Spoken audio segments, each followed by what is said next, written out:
Fellow citizens of the United States of America, we are gathered here today to mourn the death of a nationally loved person, John Fitzgerald Kennedy. John F. Kennedy was a great man while he lived. He truly was. He was born in May of 1917, and he was happily married to Jacqueline. They had two kids together, John Jr. and Caroline. He ran for office in 1960. The television was one of the main reasons why he won.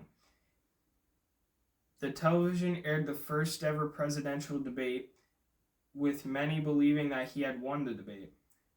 He had won the election and represented what American families should look like. He was also a great president. During his presidency, he was doing a great job until the Soviets had messed with that relationship. John had a good standpoint. He stayed calm about the situation and addressed it during his inaugural address.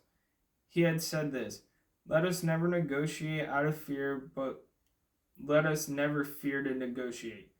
This explains that the U.S. was going to be firm about the situation and not fearful.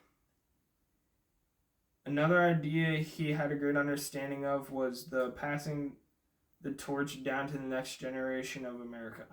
He was the youngest president ever. He said this in his speech: "The torch has been passed to a new generation of Americans." He had said this because he believed that the country was going to be run by younger Americans rather than old people. His Cold War diplomacy was successful in many ways. One way his Cold War diplomacy was successful was during his promotion of democracy abroad. He promoted the idea of democracy through the Peace Corps. This idea had led to many countries hearing about the idea of democracy. This idea had led to some countries liking democracies and other countries not liking democracy. The countries that liked democracy saw it as a way to get out of poverty. First Peace Corps members were to arrive in a country to help spread the idea of democracy. The first country that the Peace Corps went to was Ghana. Another way his Cold War diplomacy was successful was his response to the space race against the Soviets. After he received the news about how the Soviets put the first man in space, he decided to set the moon as the goal. This showed national pride all over America and showed that this mission was a priority. When he gave his inaugural address, this would spark the nation to be excited about landing on the moon. He increased the funding of NASA by $1.7 billion in 1961. The last way his Cold War diplomacy was successful was his response to the Soviets building the Berlin Wall. He had the best response ever I've heard from him.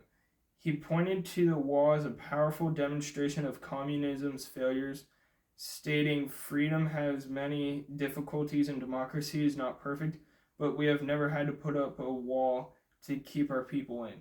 He used this speech to declare that Berlin was a symbol of freedom and democracy in its resistance to communism, a message intended for both the people of Berlin and the Soviet Union. He was seen as a great Cold War chess player by the American citizens. He chose a naval quarantine whilst the Cuban Missile Crisis was happening. This was a strategic middle option, strong enough to pressure the USSR but not so aggressive that it forced them into war. The victory that was achieved from dealing with the Cuban Missile Crisis in Cuba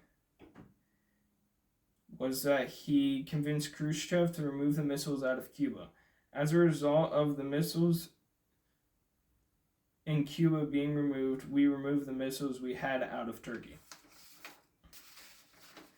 The idea of Camelot was introduced by his wife Jacqueline Kennedy after his death, and it framed his presidency as a brief, idealistic era filled with hope, youth, creativity, and national purpose. It represented how many Americans at the time saw Kennedy as a symbol of progress and inspiration. This symbol of America will be greatly honored.